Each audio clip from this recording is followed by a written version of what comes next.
हरे कृष्णा। तो इस जगत का हर प्राणी,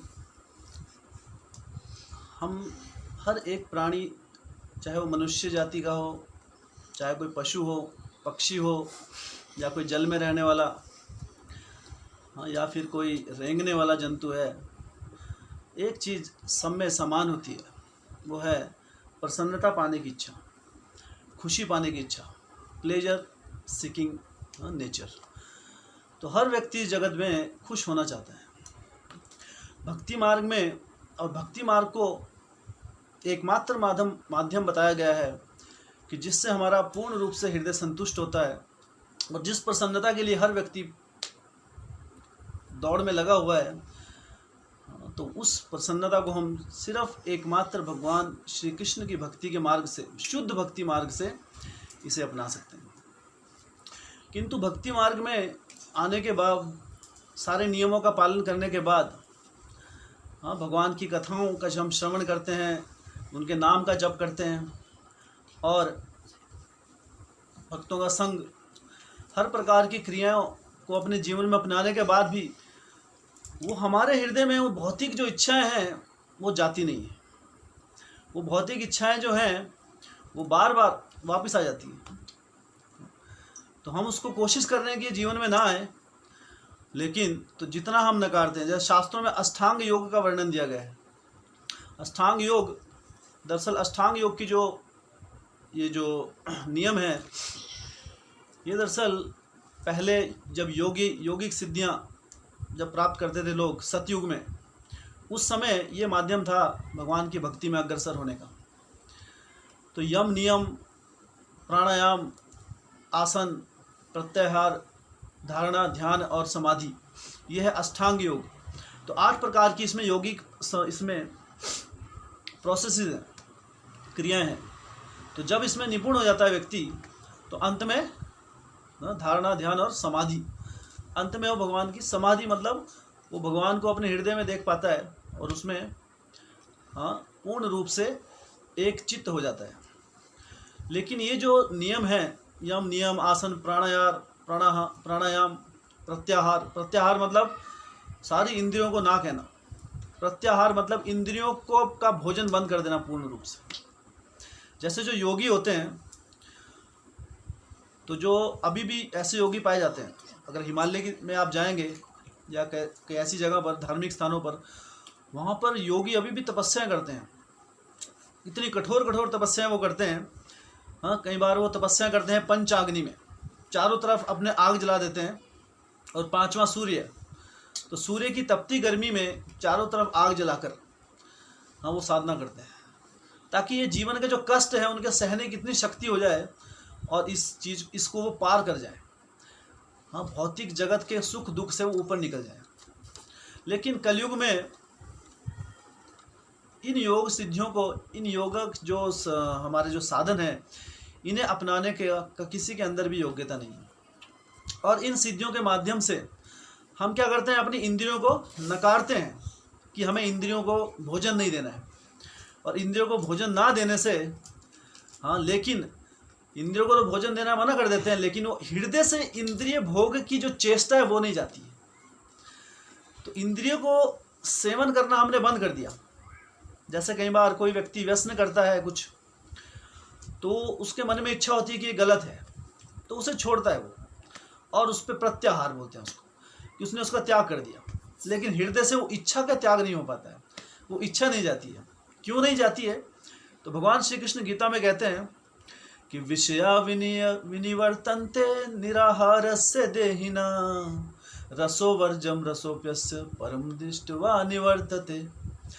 कि विषया विनिवर्तन्ते निराहारस्य देहिना, कि जो व्यक्ति विषया विनिवर्तन्ते, विषय वस्तुओं का भोग, जितनी भी भोग की वस्तुएं हैं उनका त्याग करने के बाद, विषया विनिवर्तन्ते निराहारस्य देहिना, निराहार, उन्हें आहार देना बंद कर देता है, हाँ, आँखों का भोग बंद कर देता है, कानों से जितने भी भोग हैं भौतिक रूप से, तो सारी इंद्रिय का भोग व्यक्ति जब बंद कर देता है, निराहारस्य देहिना मतलब जो शरीरधारी है, तो सारे इंद्रिय वस्तुओं को त्याग कर वो अपने इंद्रियों को भोग करना बंद कर देता है, तो क्या होता है, लेकिन फिर भी वो भोग तो नहीं करता है, लेकिन भोग की इच्छा हृदय से नहीं जाती।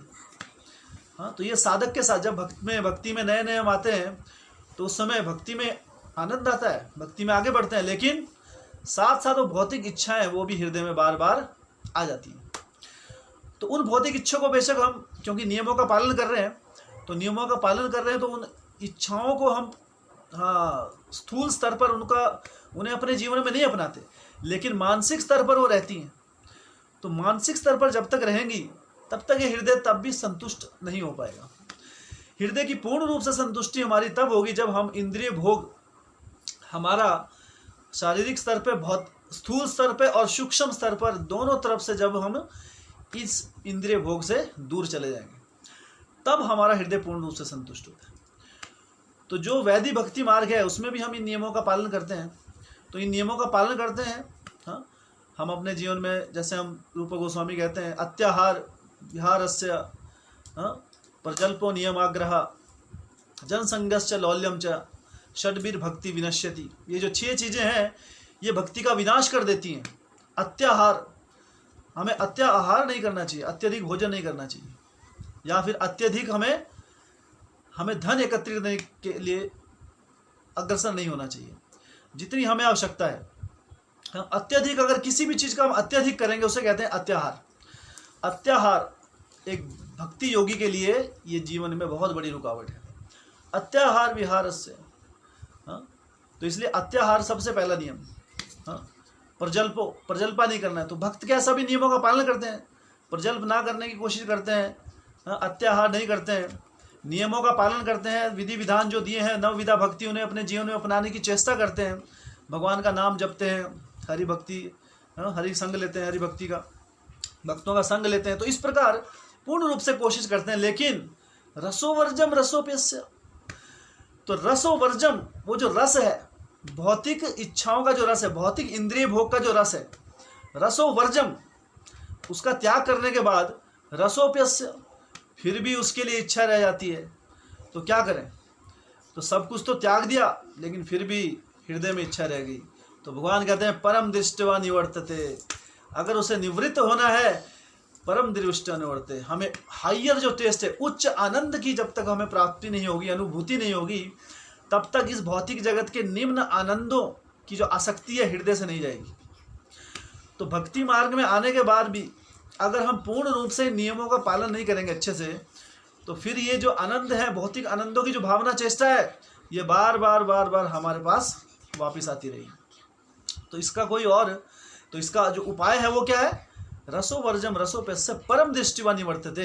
परम दृष्टि, when we experience the higher taste, जब हम उच्च स्वाद का आस्वादन करते हैं, और वो उच्च आस्वादन क्या है, उच्च स्वाद क्या है, भगवान का भक्ति रस। जो भक्ति मार्ग से जो हमें रस मिलता है, जब तक वो रस आना हमारे जीवन में शुरू नहीं होगा, हाँ, उस चीज़ का हमें जब तक रस का आनंद, हम अनुभूति नहीं होगी, तब तक जो भौतिक इच्छाओं के प्रति जो हमारे रस, जो भौतिक रस को ग्रहण करने की भावना है, उसे पार लगाना मुश्किल है। और वो जो भावना है, भक्ति रस कब आएगा हमारे जीवन में, जब हम जो भक्ति में दिए हुए नियमों को हृदय पूर्वक जीवन में अपनाएंगे, not casually, not as a formal, हाँ, जैसे फॉर्मेलिटी की हमें पूरा करना है, अपनी 16 माला करनी है, जैसे कैसे ख़त्म कर देनी है, हाँ, भक्तों के संग में आना है, शेड्यूल्ड है, ठीक है, बैठना है वहाँ पे, हरी कथा सुननी है। तो ये जो चीज़ें जब तक हम हृदय पूर्वक, पूर्ण ध्यान से और पूर्ण हृदय से नम्रता पूर्वक इन भक्ति के नियमों को जीवन में नहीं अपनाएंगे, तब तक वो जो भक्ति, भगवान श्री कृष्ण के चरण कमलों से निकलने वाला जो रस है, उसका आस्वादन हम नहीं कर पाएंगे। और जब तक वो आस्वादन नहीं कर पाएंगे, भौतिक रस की इच्छा हृदय से नहीं जाने वाली है। और जब तक भौतिक रस की इच्छा हृदय में रहेगी, हाँ, भक्ति मार्ग में हम आगे नहीं बढ़ पाएंगे। तो इसलिए जब साधक है, जब हम विधि विधानों को पालन करते हैं जीवन में, तो हमारे जीवन में क्या होता है, हमारी भक्ति कभी घनी हो जाती है, कभी तरल हो जाती है। कभी भक्ति में बहुत आनंद आता है, कई बार उतना आनंद नहीं आता है। तो ये, लेकिन हमें हर कंडीशन में क्या करना चाहिए, इसे टॉलरेट करना चाहिए। भगवान कह रहे हैं कि इसका टॉलरेट कीजिए, इसको, हाँ, अपनी सहन शक्ति, इसको आप सहन शक्ति बढ़ाइए अपने अंदर। तो जो व्यक्ति सहने के लिए, जिसके अंदर सहन शक्ति नहीं होती है, तो थोड़ा सा एक प्रलोभन आएगा माया देवी का, हृदय में एक छोटा सा विचार आएगा और व्यक्ति अपने भक्ति मार्ग से गिर जाता है। हाँ, इतने समय तक नियमों का पालन किया और एक बार, क्योंकि जब तक भगवान श्री कृष्ण की जो भक्ति है, उनके चरण कमलों को उनके हरि नाम के माध्यम से हम कसकर नहीं पकड़ेंगे, हाँ, तब तक माया देवी का थोड़ा सा भी प्रलोभन हमें फिर से अपने भक्ति मार्ग से गिराकर वहीं लेके आ जाएगा जहाँ से हमने शुरुआत की थी। लेकिन भगवान बहुत दयालु है। अगर हम सीरियसली आगे बढ़ते हैं, हाँ, कि हमें पूरी कोशिश कर रहे हैं अपनी तरफ से, फिर भी नीचे गिर रहे हैं, उठ रहे हैं, तो भगवान हमें शक्ति देते हैं आगे बढ़ने की। भक्ति मार्ग में हम अपने बाहुबल से, अपने मानसिक बल से, हाँ, या अपनी कि हम कितने स्ट्रिक्ट हैं भक्ति करने में, इस बल से हम भक्ति मार्ग में आगे नहीं बढ़ सकते। भक्ति मार्ग में आगे बढ़ने का जो रहस्य है, भगवान कहते हैं राग द्वेष विनिर्मुक्ताम विषयान इंद्रियश्चरन् आत्मवशेर विधे आत्मा प्रसादम अभिगच्छति। कि राग द्वेष विनिर्मुक्ताम विषयान इंद्रियश्चरन्, जब व्यक्ति राग द्वेष, राग मतलब अटैचमेंट एंड अवर्जन, कि किसी से आसक्ति और जिस चीज़ से हमें अनासक्ति, इन सभी भावनाओं से जब हम दूर हो जाते हैं, ना तो किसी चीज़ से बहुत आसक्ति, और हम नियमों का पालन करते हैं, भक्ति मार्ग में दिए हुए नियमों का हम अपने जीवन में पूरी कोशिश करते हैं, तब क्या होता है, हाँ, भगवान अपनी कृपा उनकी हमारे ऊपर आ जाती है। भगवान कहते हैं प्रसादम अभिगच्छति राग देश मुक्ताम, हाँ, विषयान इंद्रियश्चरन् आत्मवशेर। हम जब अपने आत्मा शब्द का एक और अर्थ है मन, जब हम अपने वश को, ये जो सारे नियम है भक्ति मार्ग के, ये सारे मन को वश करने के लिए है। दरअसल मन बहुत चंचल होता है, मन में एक विचार आता है और हमारा पूरा का पूरा जो घरौंदा है, हमने भक्ति रूपी जो घर बनाया अपना, हाँ, वो पूरा बिखर जाता है। एक विचार, उसको हम वश में नहीं कर पाते कई बार। क्यों? क्योंकि हम बहुत ही कमज़ोर हैं। तो सिंसियर डिवोटी और इनसिंसियर डिवोटी में क्या अंतर है? जब भौतिक इच्छाएं हृदय में आती हैं, तो जो व्यक्ति उसे ना कहकर भगवान श्री हरि के चरणों का, उनके नाम के माध्यम से जो शरण लेता है, वो भक्ति में आगे बढ़ जाता है। लेकिन अगर उस समय हम कमज़ोर पड़ जाएं और भगवान का आश्रय ना लें, तब हम भक्ति मार्ग से नीचे गिर जाते हैं। भक्ति मार्ग में हम अपने बाहुबल पर, अपने बल पर हम भक्ति मार्ग में बने नहीं रह सकते। इसलिए जब भी माया हमारे ऊपर हमें अपना प्रभाव डालती है, उस समय हमें भगवान श्री कृष्ण के चरणों की तरफ अग्रसर होना चाहिए। कैसे? उनके हरि का नाम, उनका नाम जप कर, भक्तों का संग लेकर, उनकी कथाएं सुनकर। जब ये चीज़ें हमारे जीवन में रहेंगी, तो जब भी विचार आता है इस प्रकार की भौतिक इच्छाएं, तो हमें उस समय भगवान का नाम जप करना चाहिए, या फिर किसी भक्तों के संग में जाइए, उनसे हरि कथा सुनिए, हरि चर्चा कीजिए। और कोई इसका दूसरा कोई माध्यम नहीं। परम दृष्टिवा निवर्तते, परम दृष्टिवा, जब तक उच्च आनंद की प्राप्ति नहीं होगी, तब तक निम्न आनंदों से छुटकारा पाना असंभव है। और जब ये उच्च स्तर हमें प्राप्त हो जाता, उच्च स्तर का आनंद हमारे जीवन में आता है, तब ये निम्न स्तर के आनंद हमारे जीवन में तुच्छ हो जाएंगे। दरअसल वो हमें छू भी नहीं पाएंगे। हाँ, उन्हें हम ये चीज़ें कभी कोशिश ही भी नहीं करेंगे कि मन क्या होता है, डिस्टर्बेंस क्या होती है, मन भटकता कैसे, ये विचार कभी आएंगे नहीं, क्योंकि व्यक्ति भक्ति योगी इन चीज़ों से ऊपर निकल जाता है। तो और हमारे अंदर, लेकिन वहाँ तक पहुँचने के लिए हमारे जीवन में एक उच्च लक्ष्य होना बहुत आवश्यक है। जब हमारे जीवन में एक उच्च लक्ष्य होगा कि भगवान श्री कृष्ण की भक्ति को भगवान को केंद्र मानकर अब हम जीवन व्यतीत करते हैं, उसे कहते हैं उच्च लक्ष्य। तब हम आपस में कोऑपरेट होकर एक साथ आगे बढ़ सकते हैं भक्ति मार्ग में। अन्यथा अगर भगवान श्री कृष्ण केंद्र नहीं है, तो भक्तों के बीच भी, हाँ, कई मनमुटाव हो सकते हैं। क्यों? क्योंकि भगवान अगर केंद्र नहीं होगा, तो भगवान केंद्र नहीं है तो दूसरा केंद्र कौन बचा? हम अपने केंद्र खुद बन जाते हैं। और जब हम भगवान को केंद्र मानकर अपना जीवन व्यतीत नहीं करते हैं, तो फिर हमारे मन मुटाव होते हैं, है ना। हम भक्तों की निंदा करते हैं, या हमारे जीवन में हम प्रजल्प करते हैं, वैष्णव अपराध करते हैं, और ये सारी की सारी चीज़ें हमें भक्ति में डिमोट कर देती हैं, भक्ति स्तर से नीचे गिरा देती हैं। इसलिए हमेशा हमें हर कंडीशन में भगवान जो हमारे को नियम आग्रह, जो नियम दिए हैं, इनका हमें पालन करना चाहिए। तब क्या होता है? भगवान प्रसादम अभिगच्छति, फिर भगवान अपनी कृपा देते हैं और उस कृपा शक्ति से हम भक्ति मार्ग में आगे बढ़ने की हमें शक्ति मिलती है, अन्यथा अपने बल पर हम कभी आगे नहीं बढ़ पाएंगे। तो भगवान की कृपा को आकर्षित करने के लिए हम नियम पालन कर रहे हैं। एक्चुअली इन नियम पालन करने मात्र से हम भक्ति में आगे नहीं बढ़ पाएंगे।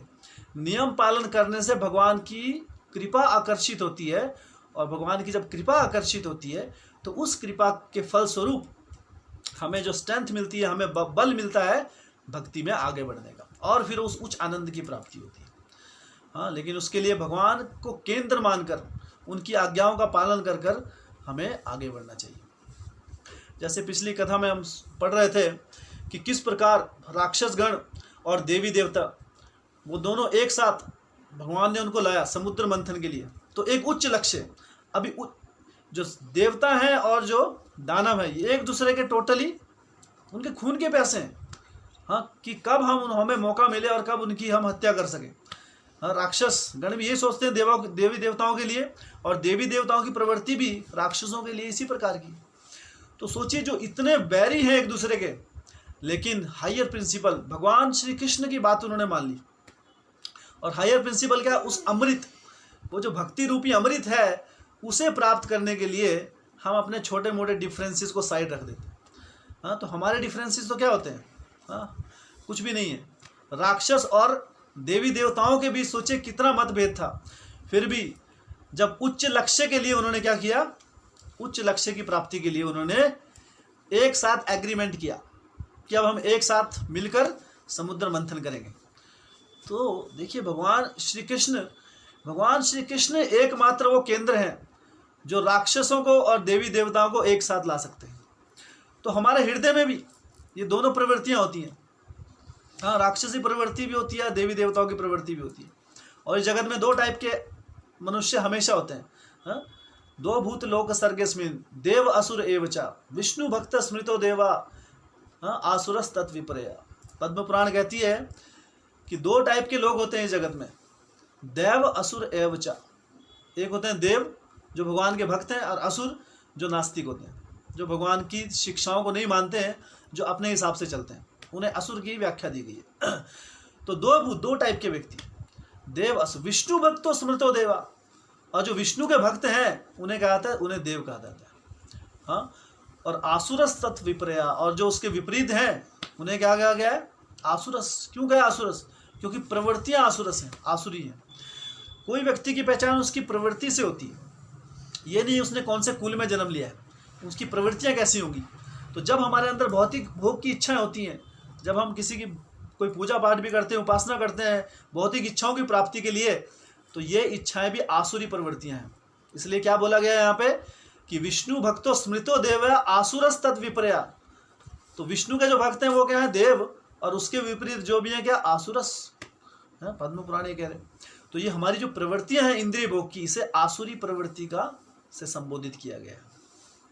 लेकिन भगवान श्री कृष्ण एकमात्र ऐसा, हाँ, जो जैसे तरोर मूल, जैसे तरु की एक जड़ होती है, अगर हम उन्हें केंद्र मानकर अपना जीवन यापन करेंगे तो हमारे सारे के सारे जो मतभेद भूलकर हम एक साथ आगे बढ़ने के लिए अग्रसर हो सकते हैं।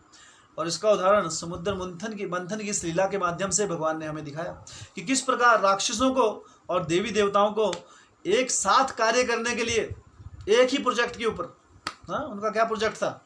समुद्र मंथन। एक ही प्रोजेक्ट पे दोनों को राजी करा लिया, जबकि ऐसा संभव नहीं होता। जब दो विपरीत हाँ, मानसिकता के जब दो लोग होते हैं, वो किसी एक कार्य पर को एक साथ करने के लिए कभी राजी नहीं होते।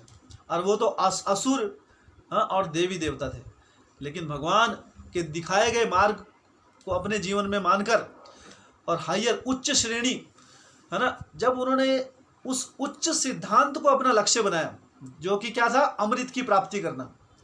तो जब हमें उच्च सिद्धांत, उच्च लक्ष्य हमारे सामने हो, तब हम छोटी मोटी मुश्किलें, एक दूसरे का मन मुटाव भूलकर हम एकजुट होकर आगे बढ़ सकते हैं। तो इसलिए कृष्ण भक्ति जब केंद्र होता है हमारा, तब हमारे इस दुनिया के छोटे मोटे मन मुटाव, आपसी मतभेद, इन मतभेदों को होते हुए भी हम आगे बढ़ सकते हैं, क्योंकि हमारा लक्ष्य वो हमें दिखाई देता है, वो हमारे लिए क्लियर है हमारे सामने कि हमें क्या करना है। और वो उच्च लक्ष्य है भगवान श्री कृष्ण की भक्ति मार्ग। तो देवी देवता और राक्षसों को भगवान ने लगाया। और अब देखिए, तो जब समुद्र मंथन शुरू हुआ तो राक्षसों ने क्या कहा कि हमें जो वासुकी है उसका मुख की तरफ से हम इसको पकड़ेंगे, है ना, क्योंकि इससे प्रेस्टिजियस कंडीशन, प्रेस्टीज की बात है ना, हम पूछ क्यों पकड़े, हम तो इसका मुख पकड़ेंगे। तो इस जगत में देखिए, व्यक्ति प्रेस्टीज के कारण, ये प्रेस्टीज जो मान सम्मान की जो भावना है, इसके कारण अपने आप को व्यक्ति बड़ी बड़ी कठिनाइयों में डाल देता है। ये मान सम्मान की भावना जो है, अत्यधिक जितनी हमारे जीवन में समस्या आती है इसी कारण से आती है, सिर्फ मान सम्मान को बनाए रखने के लिए। और वही राक्षसों के साथ भी हुआ कि हमें प्रेस्टिजियस पोजीशन चाहिए, हमें मान सम्मान चाहिए, हम पूछ नहीं पकड़ेंगे इसकी, हम तो मुख पकड़ेंगे। और हुआ वही, जब समुद्र मंथन शुरू हुआ, हाँ, तो उस समय और जो देवी देवता थे उन्होंने कहा ठीक है, हाँ, हम निम्न पोजीशन ही स्वीकार कर लेते हैं, हम निम्न स्तर का स्थान स्थापित, हाँ, मान लेंगे, हम पूछ पकड़ लेंगे, नो प्रॉब्लम, क्योंकि भगवान की इच्छा है, भगवान चाहते हैं समुद्र मंथन हो। तो भगवान की इच्छा को सर्वोपरि मानकर, हाँ, दोनों ने जैसे ही लेकिन समुद्र मंथन शुरू हुआ तो वासुकी आग उगलने लगा और उस आग से सारे के सारे राक्षस जलने लगे। तो this is the Prestige issue. जब प्रेस्टीज के लिए हम आगे बढ़ते हैं तो क्या होता है, वो आग निकलती है और उससे हमें कष्ट ही कष्ट आता है जीवन में। इसलिए मान सम्मान की भावना के लिए अगर आगे बढ़ेंगे तो शुरू में शायद हमें थोड़ा सा लगे मान सम्मान मिल भी जाए, लेकिन अंततः हमारे जीवन में कष्ट आना निश्चित है, जैसा राक्षसों के जीवन में आया। तो वासुकी आग उगलने लगा, लेकिन यहाँ देवी देवता थे वो कूल थे, अपने ठंडे, हाँ, क्योंकि पूंछ की तरफ थे। तो ये है निम्न स्थान, दासानुदास। जब हम दासों के दास इस स्थान को ग्रहण करते हैं, निम्न स्थान, अपने आप को दूसरे से निम्न समझते हैं, तब हाँ, अनेक अनेक जीवन की कठिनाइयों से हम बच जाते हैं। जिस प्रकार देवी देवताओं ने क्या किया, वो बच गए, क्योंकि पूंछ की तरफ थे, उन्होंने देखा नहीं कि हमें सम्मान, कोई नो प्रॉब्लम, भगवान की इच्छा है। तो क्या हुआ, लेकिन राक्षस, और उस समय जब ऐसी परिस्थिति हुई तो समुद्र मंथन रुक गया, और समुद्र मंथन रुक गया तो फिर क्या करें, सोचिए, इतनी ये पूरे विश्व की उस समय जो पूरी की पूरी पावर राक्षसों और देवी देवताओं के रूप में जो वहाँ पर एक साथ उपस्थित थी, हाँ, वो पदम पदम यद विपदम न तेषाम, उनके जीवन में कठिनाई आ रही है, वो आगे नहीं बढ़ पा रहे। तो फिर भगवान, हाँ, कृपा करते हैं। उस समय बारिश, हाँ, उस समय वर्षा होती है, और वर्षा से क्या है, फिर वासुकी थोड़ा ठंडा होता है, हाँ, वासुकी को ठंडा करते हैं वो, और फिर आगे समुद्र मंथन शुरू होता है। और जब समुद्र मंथन शुरू हुआ तो सबसे पहले कालकूट विष निकलता है, जैसे हम पहले चर्चा कर चुके हैं पिछली कथा में। और फिर भगवान शिव किस प्रकार, वैष्णवा नाम यथा शंभु, कि जो वैष्णव है दूसरों के लिए जो कष्ट, दूसरों को भक्ति मार्ग प्रदान करने के लिए, दूसरों को, हाँ, को जीवन से कष्ट खत्म करने के लिए जो अपने जीवन में कष्ट ले ले, उसे कहते हैं वैष्णव। तो वैष्णव का मतलब वो नहीं है कि जो, हाँ, जिसने धोती कुर्ता या तिलक पहन लिया है, वैष्णव का अर्थ ये नहीं होता है, या जो सिर्फ सात्विक भोजन करता है।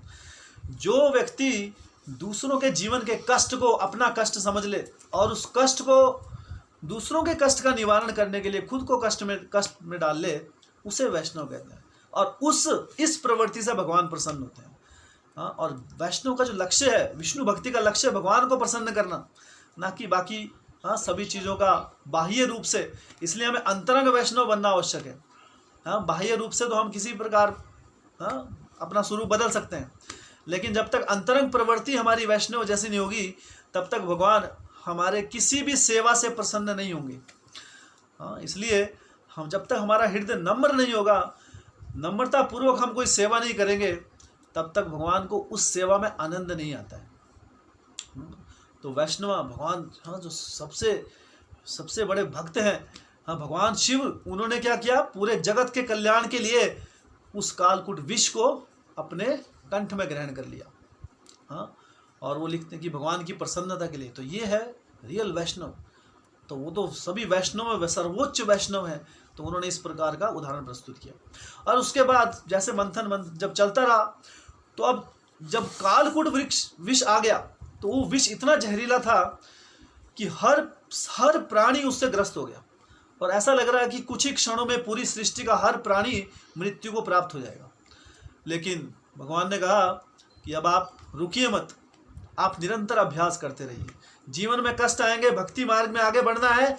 वो भक्ति, भगवान की कृष्ण भक्ति रूपी रस अमृत, उस रसामृत का हमें अगर आस्वादन करना है तो जीव भक्ति मार्ग में आने वाली कठिनाइयों को हमें क्या करना है, उन्हें अनदेखा कर दीजिए, उन्हें सहन शक्ति के साथ आगे बढ़ते रहिए। हाँ, टॉलरेट कीजिए उस चीज़ को। तो भक्ति में जब हम आगे बढ़ते हैं तो कष्ट आते हैं, अनेक अनेक विपरीत परिस्थितियाँ आती हैं, मानसिक स्तर पर, शारीरिक स्तर पर, सामाजिक स्तर पर, हाँ, अलग अलग स्तरों पर हमें मुश्किलें आती हैं। लेकिन भक्त का लक्षण है कि वो सारी की सारी जितनी भी मुश्किलें हैं, हाँ, उन्हें सहकर आगे भक्ति मार्ग में अग्रसर होता रहे। और देवी देवता ने उनकी, हाँ, भगवान कृष्ण की, हाँ, आज्ञा अनुसार आगे बढ़ते रहे। तो कुछ समय बाद फिर भगवान शिव ने वो कालकुरुट जो जहर था उसे अपने में, विष को अपने कंठ में ग्रहण किया। और फिर एक के बाद एक बहुत ही जो ऐश्वर्यवान वस्तुएं समुद्र मंथन से, हाँ, तो समुद्र मंथन से बाहर निकलने लगी। तो समुद्र जब मंथन हो रहा था, हाँ, दूध का सागर, ये दरअसल कोई आम समुद्र नहीं था, ये मिल्क ओशन था, दूध का सागर।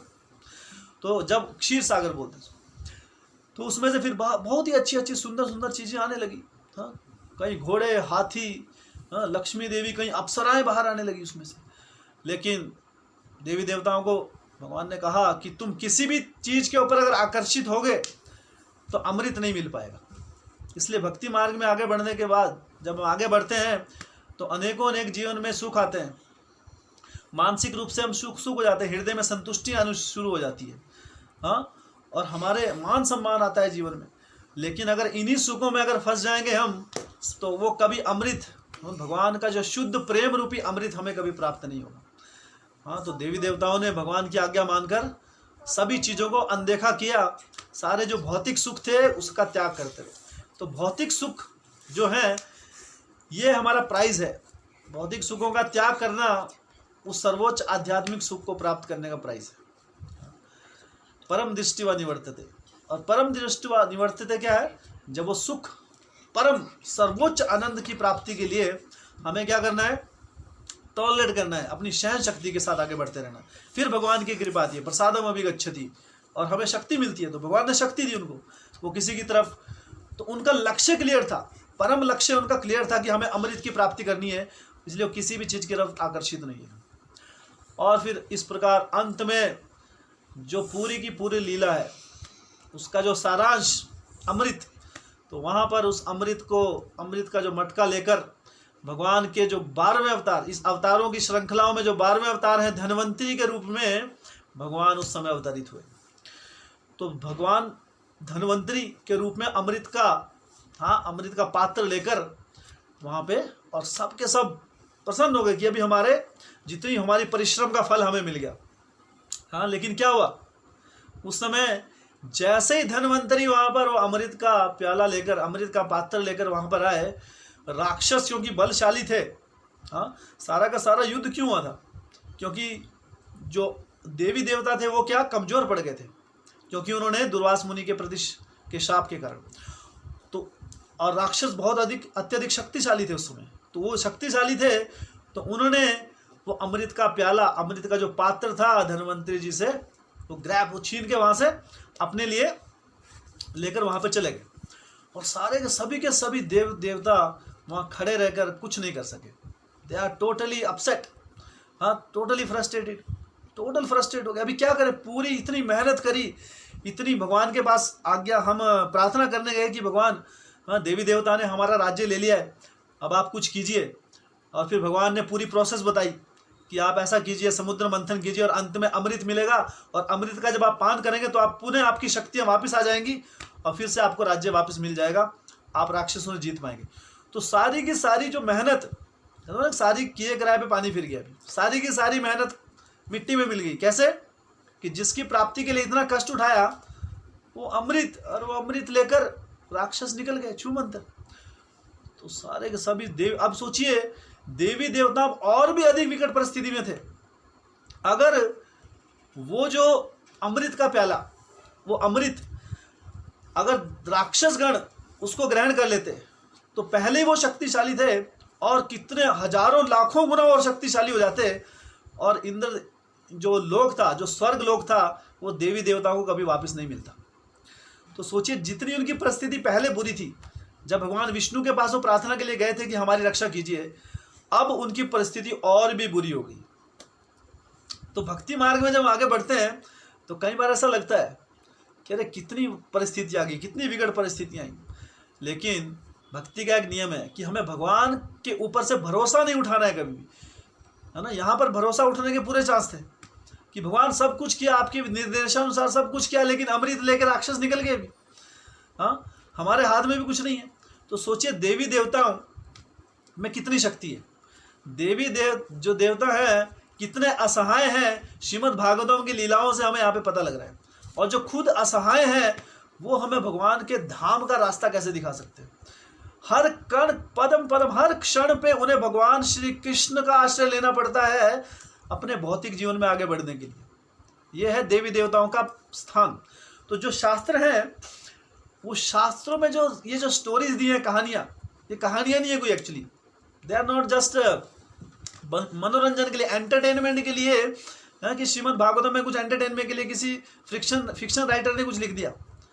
हाँ, ये जो कथाएं हैं भगवान ने चुनकर, श्रीमद् भागवतम में अगर कोई कथा आती है तो बहुत ही चुनिंदा कथा आती है। कोई भी कथा श्रीमद् भागवतम में नहीं आ जाती है। हाँ, क्योंकि इसके अंदर लाखों लाखों शिक्षाएं छुपी हुई हैं। अगर उन शिक्षाओं को हम ग्रहण निचोड़ नहीं पाए तो श्रीमद् भागवतम श्रवण करने का हमारा कोई लाभ नहीं। श्रम एव ही केवलम। हाँ, कि भगवान की अगर भक्ति के लिए हमारे हृदय में कथा रुचि ना बढ़े, हाँ, इन लीलाओं के माध्यम से, और हम क्या सही और क्या गलत है इसमें पहचान नहीं कर पाए, तो क्या है, श्रम एव ही केवलम। कितने भी हम नियमों का पालन कर लें, हमारे जीवन में कोई लाभ नहीं होगा। तो यहाँ पर देखते हैं कि देवता कितने असहाय हैं। हर कंडीशन में, हर परिस्थिति में भगवान की शरण में जाना पड़ रहा है। हाँ, पहले मंदर पर्वत नहीं उठा पा रहे थे तो भगवान ने हेल्प की। हाँ, उसके बाद मंदर पर्वत को होल्ड नहीं कर पा रहे थे, वो समुद्र में डूबता जा रहा था, फिर भगवान ने हेल्प की, भगवान ने मदद की कूर्मा अवतार के रूप में। उसके बाद वासुकी जो था उसको लेकर, हाँ, उसको उनका मंथन शुरू नहीं होता, फिर भगवान ने अजीत के रूप में मदद की, उन्हें बल दिया, तमोगुण दिया राक्षसों को, रजो और सतोगुण दिया देवी देवताओं को, तो फिर मदद की। और उसके बाद अंत में अमृत का प्याला लेके भी भगवान धन्वंतरी के रूप में, और सब कुछ होने के बाद अभी भी असहाय के असहाय हैं सभी देवता, हाँ, राक्षसों की। तो सोचिए देवताओं से अधिक बलशाली यहाँ पे राक्षस हैं, क्योंकि यहाँ पर भगवान इस लीला के माध्यम से हमें कई कई प्रकार की शिक्षाएं देना चाहते हैं कि हमें हमारा जो एकमात्र जो आश्रय है वो है भगवान श्री कृष्ण के चरण कमल। उनके अलावा और हमारा कोई आश्रय नहीं है। उनके अलावा कोई ऐसा करुणाधान नहीं, ऐसा व्यक्ति नहीं है जिसकी हम शरणागत हो सकें, जिनकी हम शरण ले सकें। हाँ, जिनकी हम उपासना करते हैं, हाँ, वो लोग भी भगवान श्री कृष्ण की शरण में ही जाते हैं अंत में। और भगवान कह रहे हैं कि मेरी शरण में आओ डायरेक्ट। इन लीलाओं के माध्यम से अनेक शिक्षाएं देते हैं। अकामो सर्व कामो व मोक्ष कामो उदारती तीव्रेन भक्ति योगेन यजेत पुरुषम परम। कि हमारे अंदर चाहे कितनी भी भौतिक इच्छाएं हैं, या भौतिक इच्छाएं एक भी नहीं है, या फिर मोक्ष की इच्छा है, मोक्ष कामोदार्थी, हर परिस्थिति में यजेत पुरुष तीव्रेन भक्ति योगेन, तीव्र भक्ति योग से। तीव्र भक्ति योग क्या है कि नियमों का पूरे हृदय से पालन करना है जो हमारे जीवन में है। भगवान का नाम जप, हाँ, पूरा सावधानी के साथ, पूरी नम्रता से हमें करना है। एक दिन नहीं, निरंतर नियमित रूप से करना है, तब इसका लाभ होगा हमें। हाँ, हरि कथा में निरंतर हमें भाग लेना है, इसके श्रवण करना है और इसे अपने जीवन में अपनाना है। श्रवण का अर्थ है सिर्फ सुनना नहीं है, कान से सुनकर निकाल देना। श्रवण का अर्थ है उसे जीवन में अपनाना, इसे कहते हैं श्रवण। तो हर कंडीशन में, हर परिस्थिति में हमें भगवान श्री कृष्ण की शरण लेनी चाहिए। यह है श्रीमद् भागवतम का लक्ष्य, यह है श्रीमद् भागवतम का सारांश। श्रीमद् भागवतम में एक और श्लोक आता है कि यथा तरूर मूल निषेचनेन त्रिप्यंती तत्स्कंद भुजोपशाखा। कि जिस प्रकार तरु की मूल की जड़ में पानी देने से सारी शाखाएं, सबको जल मिल सकता है। प्राणो प्रहाराश्च यथेन्द्रियाणाम। जिस प्रकार पेट में भोजन डालकर सारे के सारे जितने हमारे अंग हैं वहां पर रक्त का संचार हो जाता है, सभी के सभी अंगों को ऊर्जा मिल जाती है। तथैव सर्व आरोहण अच्युत एज्या। उसी प्रकार सभी, हर व्यक्ति को, हर देवी देवताओं को, हर जीव को आहार मिल जाता है। कब? अच्युत एज्या, जब भगवान श्री कृष्ण का हम भक्ति मार्ग के माध्यम से उनकी शरणागत होते हैं। तो ये है भक्ति का मार्ग हर परिस्थिति में। यहाँ पर तो इन लीलाओं के माध्यम से हमें दिखा रहे हैं कि शरणागत जो है, शरणागति वो एक ही व्यक्ति के प्रति संभव है। वो कौन है? स्वयं भगवान श्री कृष्ण। जैसे उद्धव जी कहते हैं कि भगवान इतने करुणामयी है, उनके अलावा मैं और किसकी शरण लूँ? कोई शरणागति के कोई लायक ही नहीं है कि मैं किसी और की शरण कैसे ले सकता हूँ। अहो बकीयम स्तन कालकूटम जिंघाम सया पया पद्य साधवी लेभे गतिम धात्री उचिताम ततोन्यम कम वा दयालुम शरणम व्रजेम। भगवान कहते हैं कि जिस प्रकार आपने पूतना को आपके मारने आई थी, वो फिर भी उसे धात्री, हाँ, अपनी माता जैसा स्थान दे दिया आपने धाम में, तो आपसे ज़्यादा दयालु और कौन हो सकता है? और आपसे दयालु ऐसा और कोई व्यक्ति हो ही नहीं सकता जिसकी मैं शरण ले सकूं। कम वा दयालुम शरणम व्रजेत, ये उद्धव जी बता रहे हैं, भगवान के जो शुद्ध भक्त है। तो इसलिए महाजनों या ना गता सपंता, जो महाजन है, भगवान के जो भक्त हैं, किस प्रकार उन्होंने आचरण किया है ना, उनकी क्या प्रार्थना है, उससे हमें शिक्षा लेकर हमें आगे बढ़ना चाहिए। हाँ, यही शास्त्रों की शिक्षा है कि महाजनों या ना गता सपंता। हाँ, हमें शेल्टर लेना चाहिए कि महाजन जो भगवान के जो भक्त हैं, हाँ, जो ग्रेट सोल्स, महाजन मतलब ग्रेट, महा मतलब ग्रेट, महान, हाँ, जन मतलब आत्मा, जो महान जीवात्मा है, जो भगवान के महान भक्त है, उनके आचरण का उदाहरण हमें अपने जीवन में अपनाना चाहिए। यह है भक्ति मार्ग में अग्रसर होने का, हाँ, जो सही मार्ग। तो यहाँ पर हम देखते हैं कि देवता जो उस समय पूर्ण रूप से असहाय, और फिर लेकिन क्योंकि वो भगवान के भक्त हैं, बेशक कर्म मिश्रित भक्त हैं, लेकिन वो भी भगवान के भक्त हैं, तो भक्त को पता होता है कि जब मुश्किल आती है, तो सिंसियर जो भक्त होता है वो क्या करता है, जब मुश्किल आती है तो वो क्या करता है, भगवान की शरण में जाता है। तो देवताओं ने भी वही किया उस समय, फिर भगवान के पास गए कि हे प्रभु हमारी रक्षा कीजिए। हाँ, तो पूरा का पूरा प्लान हमारा चौपट हो गया, इतनी मुश्किल से। अभी क्या है, पहले राक्षसों को राजी किया साथ में काम करने के लिए, अब सब कुछ होने के समुद्र मंथन किया और आपकी सारी आज्ञाओं का पालन किया, और अंत में जो हमारा लक्ष्य था अमृत, उसको लेके ही राक्षस चले गए। अब जीवन में क्या बचा है? तो कृपा हमारी रक्षा कीजिए। तो उस समय भगवान कृपालु हैं, जो अपने भक्तों की हमेशा रक्षा करते हैं। कौन्त्या प्रति जाने ही न मे भक्त प्रणश्यति।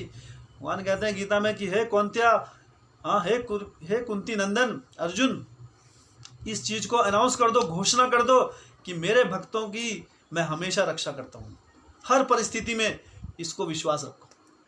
तो फिर भगवान उस समय, हाँ, इन अवतारों की श्रृंखला में जो हमारे 13वें अवतार हैं, मोहिनी मूर्ति के रूप में भगवान ने वहाँ पे अवतार लिया। और मोहिनी मूर्ति तो भगवान उस समय एक स्त्री के रूप में, ठीक है, भगवान के लिए कुछ भी संभव नहीं है। भगवान कभी भी कुछ भी, भगवान कुर्मा अवतार के रूप में आए, कछुए के रूप में आ गए, भगवान मछली के रूप में, मत्स्य रूप में आ गए, हाँ, भगवान वराह रूप में एक शूकर के रूप में आए, और यहाँ पर भगवान एक स्त्री के रूप में आ गए। तो सोचे कितनी सुंदर सुंदर लीलाएं भगवान करते हैं हम जैसे बद्ध जीवों को अपनी ओर आकर्षित करने के लिए। हाँ, परम दृष्टि निवर्ते थे, यही तो है परम दृष्टि निवर्ते थे, भगवान की इन सुंदर सुंदर लीलाओं का श्रवण करना और इसका रस पान करना, ताकि हमें इस भौतिक जगत के जो रस हैं, जो तुच्छ रस हैं, उसके आस्वादन से हमें छुटकारा मिल जाए। जब तक उच्च आस्वादन की प्राप्ति नहीं होती है, तब तक हमें निम्न आनंदों को छोड़ना हमारे लिए संभव नहीं हो पाता है। इसलिए भगवान ने उस समय हमें अपनी इन लीलाओं के माध्यम से हमें बताते हैं कि किस प्रकार हमें इन लीलाओं को श्रवण करना चाहिए निरंतर। श्रीमद् भागवतम में भगवान की जो लीलाएं हैं, इनसे शिक्षाएं लेते हुए हमें इनका श्रवण करना चाहिए। अगर इनको स्टोरी जैसा सुनेंगे तो वो हृदय को नहीं छू पाएंगी, लेकिन जब इनकी शिक्षाओं को समझकर हम इन्हें सुनते हैं, इनका श्रवण करते हैं, तो ये लीला हमेशा हमारे हृदय में बनी रहती हैं और हमारा शुद्धिकरण करती रहती है। इसलिए शिक्षाएं बहुत आवश्यक हैं, हाँ, ना कि मनोरंजन मात्र से। हाँ, मनोरंजन मात्र सिर्फ मन के स्तर पर रहेगा, हृदय कभी संतुष्ट नहीं हो पाएगा। तो भगवान उस समय मोहिनी मूर्ति जो सबसे सोचिए, भगवान अभी एक स्त्री के रूप में आ रहे हैं इस जगत में।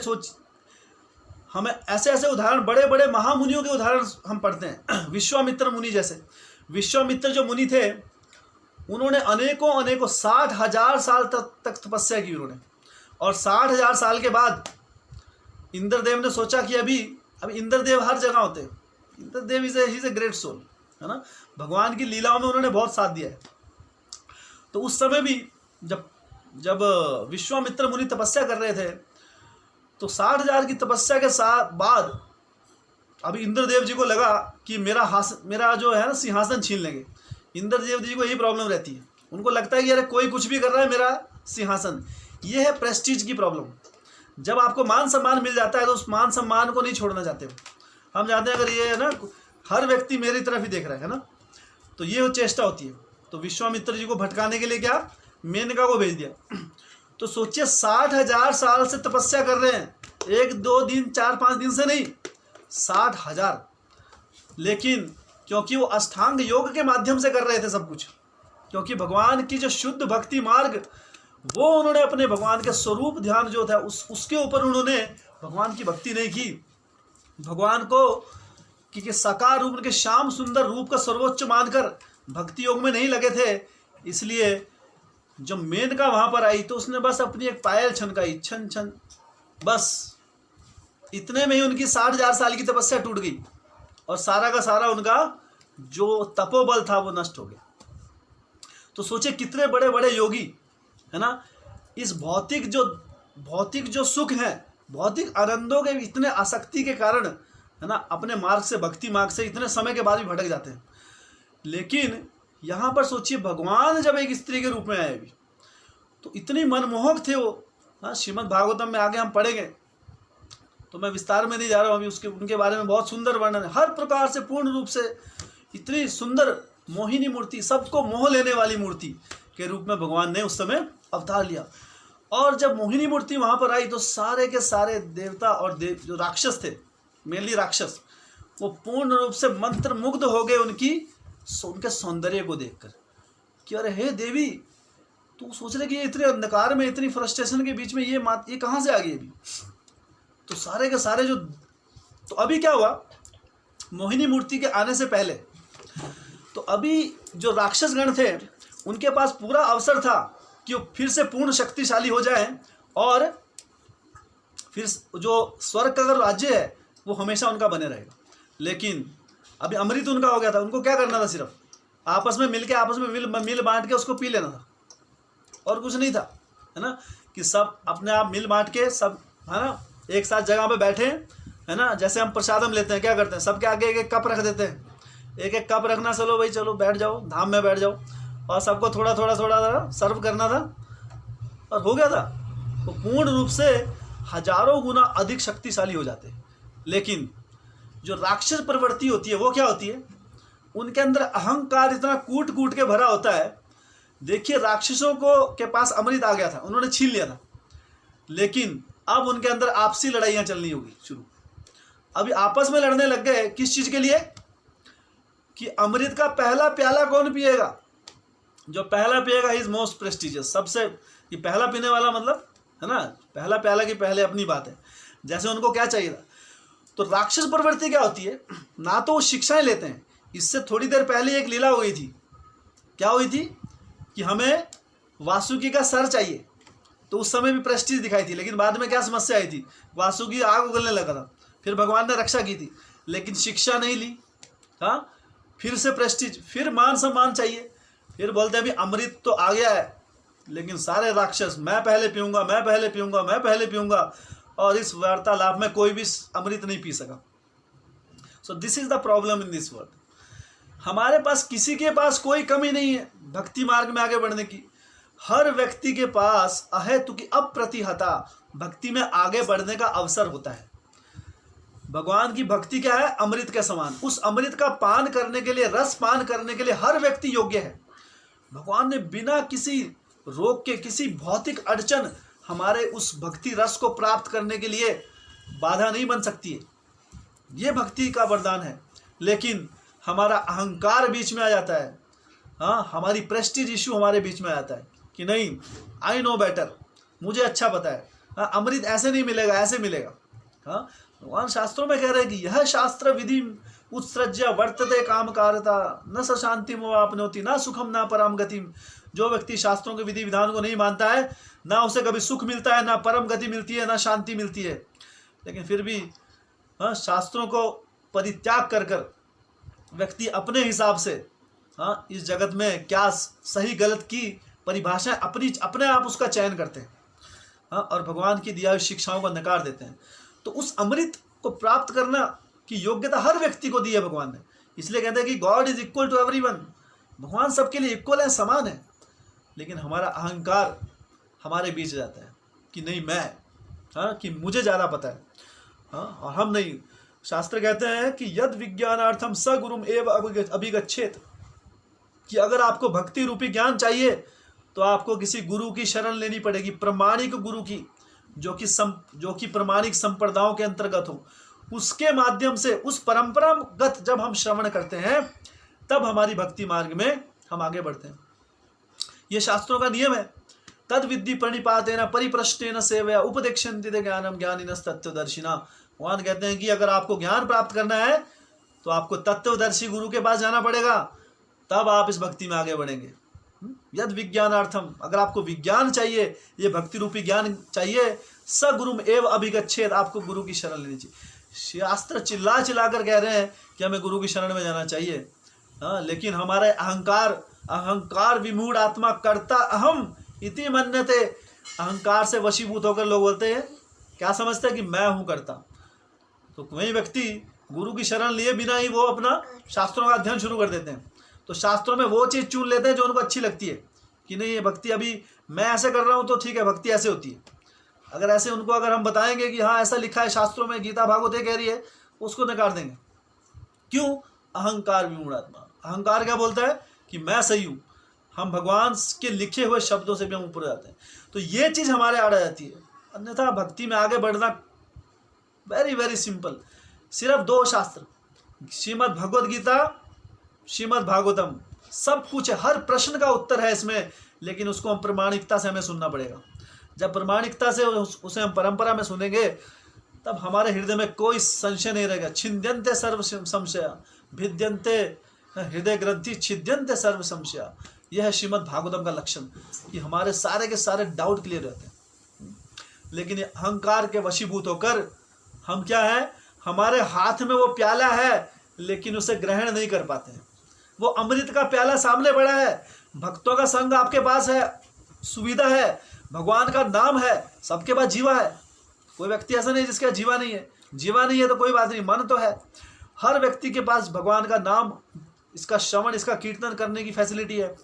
हाँ, हरि भक्तों, श्रील प्रभुपाद जी की कृपा से आज पूरे विश्व भर में कोई ऐसा स्थान नहीं है जहाँ पे हरि कथा की श्रवण करने का अवसर ना हो किसी के पास, शुद्ध भक्ति मार्ग में परंपरागत। लेकिन फिर भी वो अमृत का प्याला सामने होने के बाद अपने अहंकार हमारा बीच में आ जाता है, और उस अहंकार के विषयभूत होकर करता अहम इति मन्यते, कि मैं करता हूँ, मैं अधिक जानता हूँ। और इसी उधेड़ बुन में उस अमृत जो हमारे सामने पड़ा है उसका आस्वादन एक व्यक्ति नहीं कर पाता है। तो उसी प्रकार राक्षस, वो अमृत उन्होंने ले लिया, छीन लिया, लेकिन हाँ, आपसी मान सम्मान की भावना की मैं पहले पीऊंगा, मुझे पहले चाहिए, मुझे पहले चाहिए, मुझे पहले चाहिए। और फिर वहाँ पर मोहिनी मूर्ति, भगवान श्री कृष्ण ने इतना सुंदर, भगवान क्या सर्व आकर्षक, जो सबको आकर्षित कर ले, उसका नाम है भगवान श्री कृष्ण। यह है कृष्ण शब्द का अर्थ। हाँ, कंदर्प कोटि कमनीय विशेष शोभम। तो वहां पर जैसे ही वहां पर मोहिनी मूर्ति ने कदम रखा, तो सारे के सारे राक्षस मंत्र मुग्ध हो गए और उनकी तरफ, हाँ, वो पूर्ण एकाग्रता के साथ उनके दर्शन लेने लगे, क्योंकि इतना आकर्षण था, इतने आकर्षित है कि सभी। और भगवान जो है, जब वो किसी के ऊपर कृपा दिखाते हैं, भगवान वो कैसे, कि उन्होंने, अब भगवान की अद्भुत लीला देखिए, हर राक्षस, वहां पे कई राक्षस थे, हजारों, हाँ, और सब आपस में लड़ाई कर रहे थे। अब जब जैसे ही मोहिनी मूर्ति, वहां पे लड़ाई खत्म, लड़ाई स्टॉप, और उसके बाद उन्होंने फिर से एकजुट होना स्वीकार किया। उन्होंने कहा, वो सब देखने लगे भगवान मोहिनी मूर्ति की तरफ देखने लगे। और हर व्यक्ति, हर राक्षस यही सोच रहा है कि मोहिनी मुझे ही देख रही है, कि रे मोहिनी ये सिर्फ मेरे लिए आई है ना, she loves me so much, कि मुझे बहुत प्यार करती है। सबके हृदय में भावना जागृत है कि अरे मोहिनी, तो एक राक्षस ही सोच रहा है, दूसरा भी सोच रहा है, हर राक्षस जो भी देख रहा है, हर राक्षस को यही भावना आ रही है कि मोहिनी मूर्ति मेरी तरफ देख रही है। तो सबके हृदय में एक पूर्ण विश्वास आ गया। तो जो भोगी व्यक्ति होता है वो क्या है, वो सही गलत की पहचान भूलकर, हाँ, वो अपने इंद्रियों के वश से भ्रमित हो जाता है। हाँ, काम ऐसा, क्रोध ऐसा, रजोगुण। तो ये रजोगुण जो है, रजोगुण और तमोगुण के भाव में आकर व्यक्ति सही गलत की पहचान भूल जाता है। अभी सोचे एकदम कोई स्त्री आई, लेकिन उन्होंने पूर्ण विश्वास कर लिया उसके ऊपर। सारे के सारे राक्षस, उन्हें लगा कि मोहिनी मूर्ति है ना, कि ये सिर्फ मुझे ही पसंद करती है, इसलिए अब ये जो अमृत है सिर्फ मुझे ही देगी। इसलिए उन्होंने क्या किया, मिलकर कि हे मोहिनी, आप, हम लोग क्या है, हम सब भाई भाई हैं, है ना, कश्यप मुनि के पुत्र हैं, हम भी क्या, देवी देवता भी, वो भी कश्यप, दिति और अदिति के दोनों, दिति के हुए दैत्य और अदिति के हुए आदित्य, हाँ, वो कि देव जिनको बोलते हैं। तो हम तो भाई बहन, कजन ब्रदर्स हैं, है ना, चचेरे भाई हैं देवी देव, जो देवता और राक्षस हैं। लेकिन हम लोग फैसला नहीं कर पा रहे हैं हम आपस में, लेकिन हमें आप पर पूरा विश्वास है। आप ये जो प्याला है, ये पात्र है, इसे आप रखिए और आप अपने अनुसार हमें हमारे सब में वितरण कीजिए इसका। तो सोचे कितने आसानी से वो भ्रमित हो गए। तो मोहिनी ने कहा, अरे तुम मुझ पे विश्वास कैसे कर सकते हो, how can you believe me, कि मैं तो अभी स्त्री आई हूँ, कहीं से आई हूँ एकदम से, और तुम पहली बार मुझसे मिले हो और तुम मुझ पे विश्वास कैसे कर सकते हो। तो भगवान उस समय सत्य कथा बोल रहे थे कि मुझ पे विश्वास मत करो। हाँ, लेकिन जब राक्षस सोच रहे हैं कि अरे शी इज जोकिंग, वो मजाक कर रही है, तो ये है, तो इतने भ्रमित हो गए कि सबको लग रहा है कि अरे तो है ना, और बहुत अरे कितना अच्छा मजाक कर रही हैं आप, है ना, very good, nice, no no no problem, no, हमको पूरा विश्वास है ना, आपको जिसको जैसा बांटना है आप बांटिए, हमें पूर्ण विश्वास है। ऐसा क्यों बोल रहे थे सब, क्योंकि हर राक्षस को एक ही चीज लग रही थी कि मोहिनी जस्ट लव्स मी, कि मोहिनी जस्ट मुझे ही ये अमृत देगी और किसी को नहीं देगी। बेशक वो मेरे भाई बंधुओं को भी कभी कभी देख रही है बीच में, लेकिन जिस नज़र से मुझे देख रही है दूसरों को नहीं देख रही। तो इस प्रकार से सब मोहित हो गए, मोहिनी, इसलिए उनका नाम मोहिनी, सब मोह में पड़ गए मोहिनी देवी के। और उन्होंने तो आगे फिर से वो एकजुट हो गए उच्च सिद्धांत के लिए। अब फिर से उच्च सिद्धांत आ गया, अभी मोहिनी को पाना है। तो राक्षसों का वो सिद्धांत, उच्च सिद्धांत है वो, तो फिर से उच्च सिद्धांत की प्राप्ति के लिए एक हो गए सारे राक्षस। और फिर मोहिनी मूर्ति, उन्होंने कहा कि हे हाँ दैत्यो, आप इतने बलशाली हैं, आप इतने महान हैं, इतने शक्तिशाली हैं कि सारे के सारे देवताओं पर आपने विजय प्राप्त कर ली। हाँ, कितने शौर्यवान हैं और कितने ऐश्वर्यवान हैं आप, और आप कितने बड़े योगी हैं, कितने बड़े आत्म संयमी हैं आप लोग। तो और ये जो देवता हैं, ये तो ना, इनका संयम नहीं है कुछ नहीं, है ना, वो अपने आप को कंट्रोल नहीं कर सकते। जैसे कई बार होता है ना, जब प्रसाद आता है तो प्रसाद निकाला, भोग निकाल लिया भगवान का, अभी वितरण करते हैं तो सब बोले सबसे पहले बच्चों को दे दो, भाई ये टॉलरेट है ना, इनसे कंट्रोल नहीं होगा, बच्चों को पहले दे दो, है ना। तो बच्चों को पहले दे दिया जाता है कि बच्चे चलो खा लो, और फिर स्त्री को दिया जाता है ना, लेडीज़ के चलो लेडीज़ को पहले देते हैं। और उसके बाद जो आतुर है, तो आपने देखा कि लेडीज़ की धाम में कई बार जेंट्स भी बैठ जाते हैं। तो क्यों बैठते हो, वो जो आतुर है ना, वो कंट्रोल नहीं कर सकते, तो ऐसे भी होते हैं। तो जो उनको कंट्रोल नहीं होता उनको पहले दिया जाता है।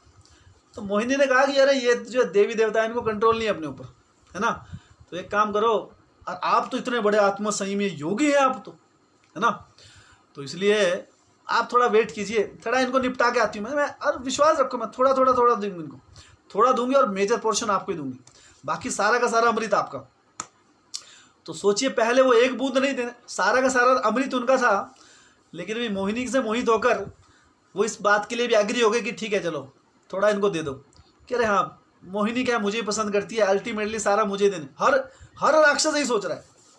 तो सोचिए हाँ, कितना बड़ा भ्रम में आ गए। तो इसी प्रकार इस जगत में भगवान श्री कृष्ण अपनी महामाया के माध्यम से इस जगत के हर प्राणी को भ्रमित करते रहते हैं। जो भगवान को भूलकर, राक्षस लोग कौन है, जो भगवान की शिक्षाओं को अपने जीवन में पालन नहीं करते हैं, वो राक्षस प्रवृत्ति है, उन्हें राक्षस कहा गया है। हाँ, देव असुर एवच विष्णु भक्तु स्मृतो देवा, हाँ, आसुरस तत् विपर्या। तो जब कोई व्यक्ति भगवान को भूलकर इस जगत में अपने हिसाब से विचरण करता है, तो भगवान अपनी महामाया शक्ति से उसे इसी प्रकार भ्रमित कर कर जन्म जन्मांतर तक वो व्यक्ति मूर्खतावश अनेक कष्ट भोग कर इस जड़ जगत के, हाँ, इस चक्कर में घूमता रहता है। हाँ, तो इस प्रकार भ्रमित हो जाता है। तो ये है भगवान की माया। तो उस समय सारे के सारे मान गए कि हाँ, अरे हम योगी हैं, हम तो बहुत है ना, हमारे अंदर कंट्रोल है, नो प्रॉब्लम, मोहिनी चलो इनको दे के आ जाओ। तो मोहिनी मूर्ति उस समय सबको एग्री हो गए। तो सोचिए, सबको बिठाया, उनको सबको आराम से, जो इतना झगड़ा हो रहा था वहाँ पे, सब लोग उस समय पीसफुल कि नहीं, मोहिनी जो है वो मेरे लिए आई जैसे। तो सब मोहिनी मूर्ति उस समय देवी देवताओं को थोड़ा दूर बिठाया तुमने, हाँ, थोड़ा दूर में थे। तो मोहिनी वहाँ पर गई और मोहिनी ने सभी देवी देवताओं को, उनको भर भर के जितना जिसको चाहिए था पूर्ण रूप से सबको अमृत का पान कराया। तो यह देखकर एक जो राक्षस था राहु, उसको समझ में आ गया कि अरे ये जो है ना, ये मोहिनी ने हमको मोह लिया है ना। थोड़ा सा बुद्धिमान था वो, उसने बुद्धि का उपयोग किया अपना कि अरे ये तो हमें मूर्ख बना रही है।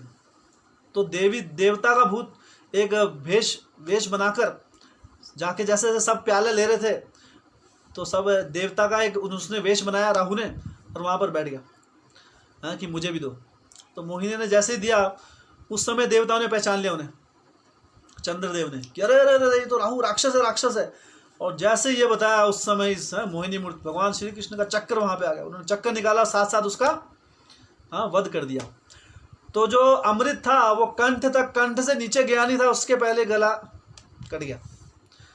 तो कंठ से ऊपर अमृत चख लिया था, तो लंबी उम्र हो गई अभी। तो इसलिए राहु जो है, राहु जीवित रह गया, सर जीवित रह गया और धड़ गिर गया, धड़ का नाश हो गया। हाँ, तो राहु जो है वो अमृत का पान करने के कारण वो अनेक शक्तिशाली हो गया और कई समय तक वो जीवित रहा, लेकिन उसका नाश हो गया, उसका धड़ का नाश हो गया वहाँ पर। तो अगर हम कभी राक्षस प्रवृत्ति जो क्या होती है, कई बार हम भक्ति मार्ग में आते हैं, हम सोचते हैं कि हम धोखा दे देंगे, हम गुरु को, वैष्णव को धोखा दे रहे हैं, है ना। कई बार की बहुत अलग अलग प्रवृत्ति से भक्ति मार्ग में आते लोग, है ना, कि अरे नाम मान सम्मान हो जाए, है ना, या फिर कोई ऐसा दीक्षा हो जाए, कहीं नहीं हो रही है, चलो यहाँ पे प्रेस्टिजियस, कई चीज़ें होती हैं। लेकिन गुरु और कृष्णा को जो मूर्ख बनाना है वो संभव नहीं है, हाँ, क्योंकि राक्षस प्रवृत्ति वो पहचान में आ जाती है। इसलिए हमें नम्रता पूर्वक हमें रहना चाहिए, हाँ, हमेशा इस राक्षसी प्रवृत्ति को कभी अपने हृदय के अंदर नहीं आने देना चाहिए। और ये देखकर जब सारे के सारे जो देवी देवता थे, मेनली देवता, तो जब वो पूर्ण रूप से संतुष्ट करा दिया मोहिनी मूर्ति ने, तो उस समय मोहिनी मूर्ति का जो टास्क था, अवतार लेने का जो मकसद था, वो पूर्ण हो गया। और सारे के सारे राक्षस गण थे, वो देख रहे थे, सब लोग देख रहे थे कि देवताओं को ये मोहिनी मूर्ति सबको क्या अपना जो अमृत है भर भर के अमृत पिला रही है, लेकिन कोई भी उन्हें असंतुष्ट नहीं करना चाहता। ये होती है भौतिक आसक्ति। कई बार हम देखते हैं कोई व्यक्ति गलत कर रहा है, लेकिन आसक्ति होती है, तो हम उसको अपोज नहीं कर सकते, है ना। हम उसे इसको अपोज करेंगे तो असंतुष्ट हो जाएगा। हम भी जब कई बार भक्ति मार्ग में आते हैं, तो हमारे कई बार परिजन, हाँ, कई बार भाई बंधु, है ना, वो हमें बोलते हैं अरे भक्ति नहीं करो भक्ति मार्ग में, है ना, आड़े। तो हम सोचते हैं अरे नहीं, इनकी संतुष्टि के लिए चलो भक्ति छोड़ देते हैं, या भक्ति के नियमों का पालन नहीं करेंगे हम, क्यों, कहीं असंतुष्ट ना हो जाए। तो ये जो प्रवृत्ति होती है राक्षसी प्रवृत्ति होती है। क्यों? क्योंकि मेरे भाई बंधु, है ना, ये असंतुष्ट ना हो जाए, किसके कारण। लेकिन सोचिए, अगर प्रहलाद महाराज भी यही सोचते कि मेरे पिता असंतुष्ट ना हो जाएं, इसलिए मैं विष्णु भक्ति छोड़ दूं, तो क्या फिर प्रहलाद महाराज जी जो थे, कभी भगवान नरसिंह देव कभी इस जगत में आते, दर्शन देते, और क्या उनके पिता का कभी कल्याण हो पाता? हाँ, क्योंकि प्रहलाद महाराज जी ने विष्णु भक्ति को सर्वोपरि रखा। तो इसलिए हमें भगवान की भक्ति को हमेशा सर्वोपरि रखना चाहिए। कभी ये नहीं कि हमें करे किसी जड़ जगत के प्राणी की संतुष्टि के लिए आप उनको दूसरे तरीके से संतुष्ट कीजिए, है ना, उनको प्रसाद दीजिए, है ना, कोशिश कीजिए कथा श्रवण कर, बाकी तेरी मॉरली उनको ठीक रहिए उनके साथ, है ना। लेकिन जब भक्ति की बात आती है जो है वो पति के अलावा और किसी का सानिध्य प्राप्त नहीं करना चाहती। हाँ, जब तक पति ने कहा है कि ठीक है आप फॉलो करो जो ना आपको बता रहे हैं दूसरे लोग, जब पति ने बोल दिया फाइनल वर्ड कि आपको ऐसा करना है और फिर भी पत्नी कुछ और करती है तो वो पतिव्रता स्त्री नहीं होती। हाँ, इसलिए भगवान श्री कृष्ण की जब भक्ति की बात आती है ना, तो उस समय हम कोई कॉम्प्रोमाइज़ नहीं करते। क्यों? क्योंकि जिनको हम संतुष्ट करने की कोशिश कर रहे हैं भौतिक स्तर पे हम किसी को संतुष्ट नहीं कर सकते। लेकिन अगर हम भक्ति मार्ग में आगे बढ़ जाते हैं तो हमारे सारे भाई बंधु, हमारे परिजन संतुष्ट क्या जन्म जन्मांतरों के जितने उनके कष्टों से बच जाएंगे और वो भी भगवान के मोक्ष को प्राप्त करते हैं। तो सोचिए, अगर हम किसी का भला करना चाहते हैं तो भगवान की भक्ति कर एक भक्त बनकर हम अपने माता पिता, अपने पूर्वजों का सबका उद्धार कर सकता है एक भक्त। तो ये है भक्त की भगवान की कृपा एक भक्त के ऊपर कि अपने भक्त से कितना प्रेम करते हैं। लेकिन कई बार हम कि दूसरा कोई व्यक्ति संतुष्ट ना हो जाए, असंतुष्ट ना हो जाए, तो उसके कारण क्या है, हम हायर प्रिंसिपल अपने जो सिद्धांतों में हमारे जो सिद्धांत हैं उनको तोड़ देते हैं। तो ये कौन सी प्रवृत्ति है? ये राक्षसी प्रवृत्ति होती है। भक्त के अंदर ये राक्षसी प्रवृत्ति है। क्यों? क्योंकि भगवान श्री कृष्ण को असंतुष्ट करना उसने स्वीकार कर लिया और किसी एक जड़ जगत के प्राणी को जो भक्ति विहीन कोई बात कह रहा है उसकी संतुष्टि के लिए भगवान को असंतुष्ट करना उसने स्वीकार किया। तो भगवान को असंतुष्ट करना जो स्वीकार कर ले किसी जड़ जगत के व्यक्ति के लिए, ये आसुरी प्रवृत्ति, ये असुर कर सकता है और नहीं। तो इस प्रवृत्ति से भी हमें बचना चाहिए। तो उस समय जो सारे राक्षस थे, मोहिनी को देखते हुए भी कि ये सारा का सारा अमृत उनको दे रही है, कोई उस समय सब चुप रहे, कह रहे मैंने कुछ बोल दिया तो मोहिनी असंतुष्ट हो जाएगी मुझसे, है ना। और फिर वो इतने प्यार से मुझे देख रही थी, अब नहीं देखेगी उसके बाद। तो इसके कारण सारा का सारा अमृत जो है देवताओं को पिला दिया। और जब सब कुछ हो गया, अभी सब कंफ्यूज हो गए, अभी सारे के सारे जो राक्षस गण थे अब उनको समझ नहीं आ रहा। और उनके सामने सारे के सारे जो उनका सपनों का जो महल बना रहे थे वो मन में, उस समय मोहिनी मूर्ति ने अपना असली भगवान श्री विष्णु के रूप में वो आ गए और सारा का सारा सपना टूट के भ्रमित हो गया। और वहाँ पर भगवान विष्णु शंख चक्र गदाधारी और अपने गरुड़ पर बैठकर निकल लिए वहाँ से। तो सारे के सारे राक्षस देखते रह गए, है ना। और इस प्रकार समुद्र मंथन लीला का अंत हुआ। तो भगवान श्री कृष्ण ने किस प्रकार अनेक हम शिक्षाएं हमने जो इससे ली कि किस प्रकार भक्ति मार्ग में आगे बढ़ने के लिए इवन देवताओं को भी भगवान की आवश्यकता पड़ती है। तो हम जैसे तुच्छ प्राणी जो हैं हमें उनकी शरण के अलावा और कहाँ जाना चाहिए। हमें बुद्धिमत्ता से समझना चाहिए ये चीज़। तो और हर कंडीशन में, हर क्षण हमें भगवान की कृपा की आवश्यकता होती है भक्ति मार्ग में आगे बढ़ने के लिए। और भक्ति मार्ग में जितने कष्ट आते हैं, जितने प्रलोभन आते हैं, उनको हमें सहन शक्ति के साथ टॉलरेट करना चाहिए। और जब तक वो अमृत, कृष्ण प्रेम रूपी अमृत ना आ जाए, हमें अपने हृदय का मंथन हरे कृष्ण महामंत्र के माध्यम से जो हम करते हैं उसको रोकना नहीं चाहिए। हमारी अब हम जो नित्य हमारा जो हरि नाम है, हरि कथा का श्रवण करना है, ये चीज़ें हमें कम नहीं करनी चाहिए। क्योंकि वो जो हमारा लक्ष्य है, उच्च सिद्धांत, वो अमृत भगवान श्री कृष्ण का प्रेम, जब तक वो हमें नहीं मिल जाता है तब तक हमें रुकना नहीं। तो और उसी प्रकार फिर हमने देखा कि किस प्रकार राक्षसी प्रवृत्तियाँ क्या होती हैं और एक दैव प्रवृत्ति क्या होती है। तो हमें दैव प्रवृत्ति अपनानी चाहिए, हमेशा नम्रतापूर्वक रहना चाहिए, प्रेस्टीज के पीछे नहीं भागना चाहिए, हमें मान सम्मान की चेष्टा नहीं करनी चाहिए, अन्यथा जीवन में सिर्फ कष्ट आएंगे और कुछ नहीं आएगा।